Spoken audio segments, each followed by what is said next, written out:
Será que eu vou conseguir falar desse livro com a grandeza que ele tem?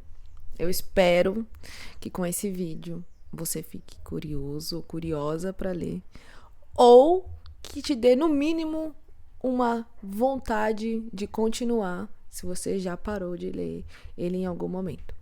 Porque se você já parou de ler esse livro, eu entendo porque não é um livro facinho, mas também não é um livro impossível.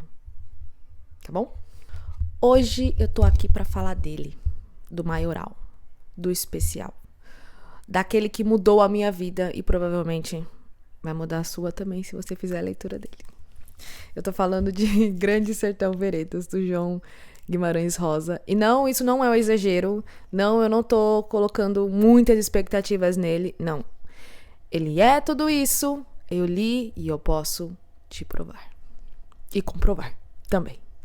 Quem já leu Grande Sertão Veredas sabe exatamente do que eu tô falando, mas provavelmente sente a mesma dificuldade que eu, que é falar sobre ele com a grandeza que ele tem e com o sentimento que ele passa pra gente. Mas a minha missão hoje aqui é passar pra vocês o que eu senti mais ou menos, porque eu sei que eu não serei capaz de falar tudo o que eu senti. Mas a minha missão também é deixar você curioso ou curiosa para fazer a leitura, que foi o que aconteceu comigo. Porque eu via tantas pessoas falando, ai, nossa, esse livro é incrível, ai, esse livro mudou minha vida, ai, esse livro é meu livro de cabeceira, ai, meu Deus, eu nunca li nada. Eu falei, opa, gente, peraí, eu quero ter essa experiência.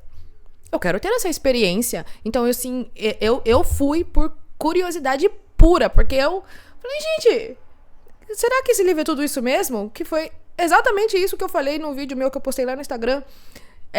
Quando eu comecei a fazer a leitura, que eu tava falando um pouco da minha experiência pra vocês. E sim, já adiantando, sim, ele é tudo isso mesmo, tá bom? Grande Sertão é tudo isso mesmo. Guimarães, você fez tudo e mais um pouco, meu querido. E falando nele, Guimarães, querido, eu queria falar um pouquinho sobre ele, gente, pra vocês entenderem um pouco como ele chegou na linguagem desse livro aqui. É isso que eu quero falar pra vocês. Porque o Guimarães, na verdade, ele tinha tudo pra fazer um livro com uma linguagem urbana. Tinha tudo, gente, porque ele não vivia no sertão, ele não morava, ele vivia muito mais ali na parte que não era do interior, né? Do Brasil. Então ele tinha tudo pra escrever um livro que não era com essa linguagem que ele usou aqui. Mas o Guimarães, ele foi um médico, também além de escritor. E aí, no período que ele trabalhou como médico no interior ali de Minas Gerais, na Bahia, na verdade, de Minas Gerais, ele teve a convivência com as pessoas que, no caso, ele retrata aqui, que são as pessoas do sertão. Então, a partir desse momento da vida dele, que ele escreve não só esse, mas também outros livros que estão nessa mesma pegada, assim, de linguagem. Então, uma linguagem mais do sertão. Pra mim, gente, é o que deu a beleza nesse livro. A linguagem que ele usou. E o Guimarães, ele... Não sei se vocês sabem disso, tá, gente? Mas ele falava muitas línguas. Muitas línguas. E ele aprendia sozinho. O querido, gente, ele era um gênio. E assim, de fato, tá? Porque se ele escreveu esse livro aqui... Uma pessoa normal não escreve isso daqui, tá, gente? Uma pessoa somente muito especial e genial que pode escrever um livro desse aqui. Apesar de ele falar tantas línguas, ele ser um gênio, ele escolheu o quê? A linguagem dos não letrados, que é a linguagem do sertão, né? Porque é uma linguagem muito simples e a gente vê isso aqui. É tudo muito simples. Mas a beleza do livro está na simplicidade da língua e dos sentimentos também, que é o que eu vou falar muito com vocês aqui. Então, Guimarães foi um gênio fazendo isso. Eu acho que não deveria... Se ele tivesse feito diferente, não seria o que é hoje Grande Sertão Veredas. Só pequenos detalhes aí do que foi Guimarães e como ele chegou na escrita desse livro aqui. E aí, galera, eu quero falar dessa edição, tá? Porque todas as vezes que eu posto pra vocês, ou que eu postava ali no Instagram, que eu tava lendo esse livro, vocês me perguntavam se essa edição era boa, se valia a pena comprar. Porque a edição que não é de bolso, ela é um pouco mais cara do que essa daqui. Bom, sim, essa edição vale muito a pena, muito a pena. Porque ela tem as páginas amareladas, que geralmente essas edições de bolso, elas têm a página branca, né? Pelo menos quando eu compro edição de bolso, a gente sempre vem com página branca. Eu prefiro páginas amareladas, mas conheço gente que gosta de páginas brancas e tudo bem. Mas essa aqui, pra mim, é muito mais confortável de ler. E ele não é tão molengo, sabe? Peraí, eu vou abrir aqui um pouco pra vocês verem, só um minuto. Ó. E como ele é um livro grande, eu acho que se ele for muito duro, tipo capa dura, assim, é ruim. Vocês concordam comigo, gente? Eu acho muito ruim. Eu amo livros com capa dura, mas ele me atrapalha um pouco na leitura. E ele tem tudo, gente. Inclusive, no final aqui, tem uma linha do tempo também das obras do Guimarães e um pouco da vida dele. E tem uma análise. Gente do céu. Essa análise, a hora que eu li, eu falei, nossa. Não, fechou com chave de ouro. Porém, eu quero muito a outra versão da Companhia das Letras, que é essa daqui. Porque, gente, eu fiquei sabendo, porque eu fui ler um pouco, né, qual que era a diferença. Eu falei, nossa, esse aqui é tão maravilhoso, porque além da ilustração, olha a ilustração desse livro. É perfeito, né? Além da ilustração lindíssima, eu falei, gente, mas o que será que tem o outro, meu Deus do céu? Simplesmente tem cartas, tá, entre Clarice Lispector e Fernando Sabino falando sobre a leitura que eles tiveram desse livro aqui. Não, gente, sinceramente, eu falei, não, vou ter que estar comprando esse livro aí. Cara, você imagina ler o que eles estavam trocando sobre Gran Sertão Veredas? Gente, eu li um pouco, né? Na verdade, eu vi um vídeo de uma moça falando sobre isso. E eles também sentiram a mesma dificuldade de começar. Então, assim, se Clarice Lispector e Fernando Sabino também sentiram essa dificuldade no começo, fique tranquilo e tranquila, tá bom? Porque eu acho que é bem normal todo mundo ficar meio perdidinho no começo de Grande Sertão. Mas isso não é uma desculpa para você não ler. Você precisa ter paciência. Eu vou falar sobre isso. Mas afinal, do que se trata esse livro? Do que se trata essa história? Bom, gente, basicamente é um ex-jagunço, que no caso é o Riobaldo. Então a gente vai conhecer a história do Riobaldo. Aqui, maravilhoso. Saudades já do Riobaldo, viu, gente? Ele contando pra alguém, nós não sabemos quem, mas aí eu fiquei pensando uma coisa, tá? De não saber quem, eu fiquei pensando que ele pode estar contando pra um médico, pra um doutor. Não sei, porque ele não era médico e ele não escutava o relato das pessoas. Fiquei pensando sobre isso. Porque aqui, o Riobaldo, gente, ele já tá mais velho. Ele tá contando, relembrando da história dele quando ele foi um jagunço, quando ele era novo.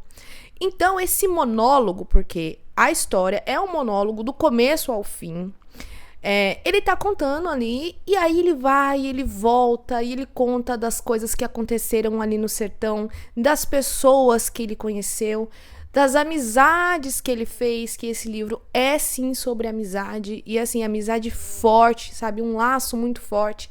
Ele fala do que ele sentia no sertão, dos medos que ele sentia, e também tem uma coisa muito interessante, porque ele tá o tempo todo achando e talvez cogitando que ele já tenha feito, ou que ele precise fazer um pacto com o diabo. Eu achei isso muito interessante, porque ele tá o tempo todo fazendo essa conversa, então tem essa questão, né, dele fazer o bem ou o mal, e se isso é uma questão de livre-arbítrio ou não.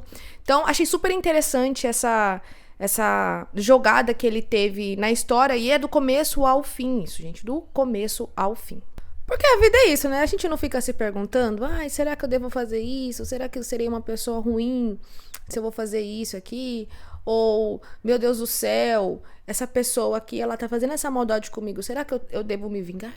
Será que eu devo me vingar dela? Ou, eu sou uma pessoa boa, eu não quero me vingar. Eu vou fazer de outra maneira. Enfim, Riobaldo traz essas questões aqui em Grande Sertão. E aí é uma coisa que eu amo. Porque ele tá trazendo coisas da vida. Então, por mais que eu nunca morei no sertão, mas o assunto aqui, gente, é universal. Quem nunca se questionou sobre o bem, sobre o mal? E aí, além da amizade, que eu falei pra vocês, que é um livro sobre amizade, mas é um livro sobre amor. Mas também o que é a amizade sem o amor, né, gente?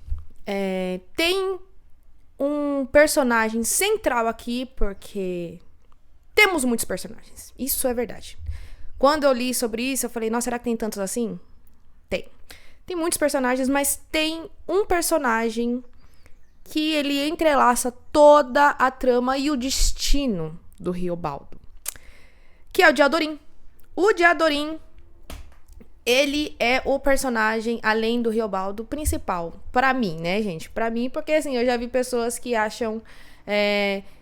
que se identificam mais com outros personagens que aparecem ali. Mas, gente, o Diadorim, ele é a pessoa que entrelaça, que faz tudo ali. E quando eu digo que ele faz tudo, gente, é porque ele transforma as sensações e os pensamentos do Riobaldo. Porque ele é uma amizade muito forte que eles criam, né? Então, quando a gente tem uma amizade forte, essa pessoa, ela é...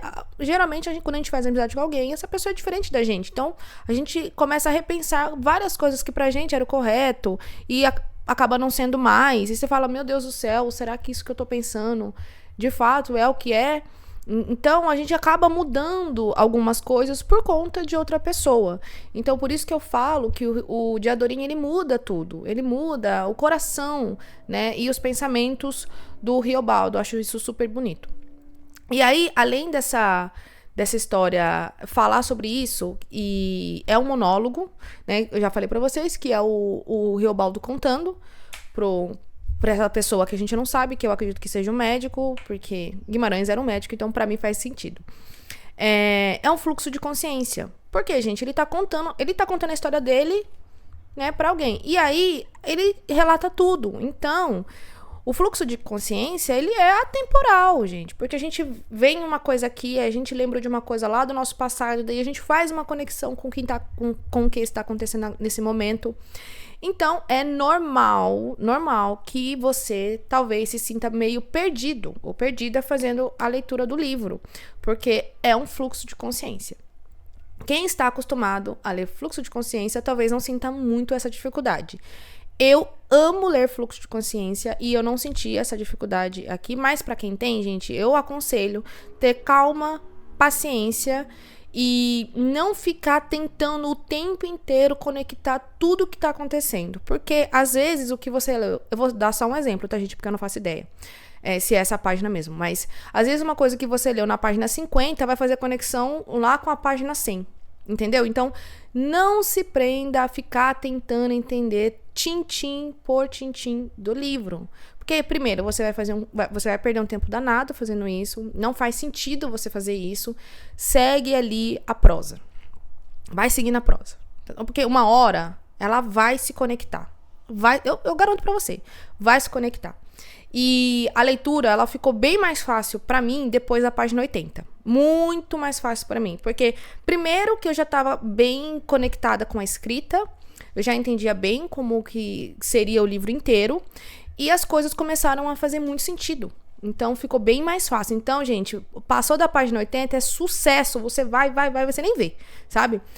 Mas para chegar na página 80, é claro, gente, tenham paciência, tá? E não precisa ler o livro 50 páginas por dia. Tem gente que faz isso, eu faço. Dependendo do livro, eu faço 100 páginas por dia. Mas esse livro aqui, eu não recomendo que vocês façam a mesma coisa. Esse livro você precisa ter calma. Calma para ler. Então, se o possível for ler 10 páginas por dia, faça isso. Ah, mas eu vou ficar o ano inteiro lendo? Vai. Você quer experiência? Tá com pressa do quê, meu filho? A vida é sua, tá indo pra onde? Eu, hein? Então, tenha calma lendo Grande Sertão. Porque é uma experiência que vale muito a pena. Gente, eu fiquei 45 dias lendo esse livro aqui. Tinha semana que eu não lia uma página. Porque eu não tava, sabe, ali, mas eu... De maneira nenhuma eu pensei em desistir. Porque eu falei, não, essa semana eu não quero ler, mas semana que vem eu vou ler num 5 páginas, 6 páginas, 10. Esse livro foi uma das últimas páginas, assim, nas últimas 100 páginas, eu li, assim, comendo o livro. Eu nem vi. Quando eu vi, já tinha lido 61 páginas. E esse foi meu recorde desse livro aqui. Depois eu nunca consegui fazer igual, tá? Mas porque eu já tava no final do livro, então eu já tava extremamente familiarizada com a linguagem e com a história. E estavam acontecendo muitas coisas, porque quem já leu O Grande Sertão sabe que eu tô falando, que você termina esse livro aqui chorando. Gente, eu chorei. Não tem como você não chorar, tá bom? Não tem como. Se você tá achando que você vai terminar e falar, não, beleza. Olha, eu chorei no meio do livro, eu chorei no final do livro, muito mais no final do livro, mas assim, negócio de louco. E aí, além de tudo, esse livro também, uma coisa que eu acho muito bonito, o que me fez chorar muito também nesse livro, gente, é porque ele fala muito sobre coragem. Sim, coragem. E a frase mais emblemática do livro é: viver é muito perigoso. E não é? E não é muito perigoso? Então, porque, gente, viver exige coragem. E é uma coisa que eu sempre falo lá no meu Instagram, quando eu apareço falando, o quanto você ter coragem pra fazer as coisas te move. E a partir do momento que você fala, não, eu vou fazer, eu vou tentar, eu vou ser corajoso, a vida muda. E ó o Riobaldo aqui, ó, falando de coragem, tá? Riobaldo, Diadorim, todo mundo aqui dentro. Gente, que livro lindo. Tem uma passagem que é muito famosa, né? Que eles até colocaram aqui atrás, né? Que fala sobre isso, sobre a coragem, que é: o correr da vida embrulha tudo. A vida é assim. Esquenta e esfria. Aperta e daí afrouxa. Sossega e depois desinquieta. O que ela quer da gente é coragem. Puta, olha que lindo isso! Gente, me dá vontade de chorar. Me dá vontade de chorar. Porque não é tudo isso que a vida quer da gente? Não é coragem? Tem tantas passagens maravilhosas nesse livro e que me fizeram chorar, que eu sou incapaz de falar tudo aqui pra vocês. Então, vocês vão ter que ler o livro, tá? Vocês vão ter que ler o livro pra vocês entenderem o que eu tô falando. Mas eu espero que com esse vídeo aqui tenha despertado pelo menos a dúvida, a curiosidade. Porque com certeza você já ouviu alguém falando de Grande Sertão. Você já ouviu falando da grandeza dele. Eu só tô aqui confirmando a grandeza dele porque eu fiz a leitura e realmente, não tem o que dizer. Não, esse livro, ele não tem um defeito. Não. Mentira, tem sim. O defeito dele é que ele acabou. Ele acabou, gente. Ele acabou comigo e ele acabou também, né? Mas esse é o único defeito de Grande Sertão. E eu acho que, assim, você não pode viver essa vida sem fazer a leitura dele. Não. Eu não tô falando pra você ler agora, nesse exato momento. Mas, gente, por favor, um dia na vida de vocês, deem a oportunidade, independente do gênero que você gosta de ler. Independente do gênero que você leia.